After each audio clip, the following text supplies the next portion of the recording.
क्या कभी आप सोच है नेवले पर क्यों नहीं होता सांप के जहर का असर? मर जाते हैं बड़े बड़े जानवर, फिर कैसे बच जाता है? दुश्मन सांप के जहर के आगे बड़े बड़े जानवर भी हार मान जाते हैं, फिर नेवला कैसे बच जाता है?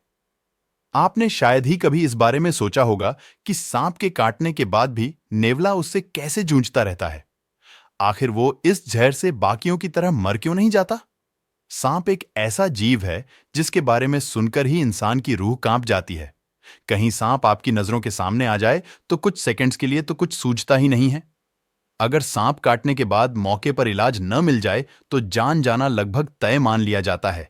बावजूद इसके सांप का जानी दुश्मन माना जाने वाला नेवला आखिर कैसे बच जाता है?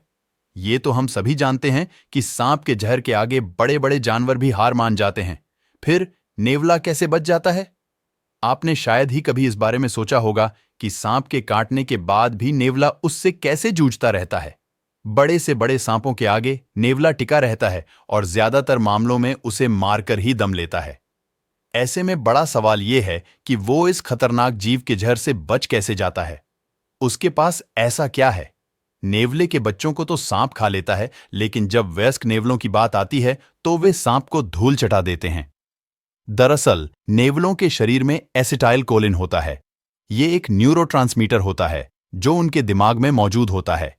ये खून में मिले विष के न्यूरोटॉक्सिक इफेक्ट को कम कर देता है। इस वजह से नेवलों की सांप के जहर से मौत नहीं होती,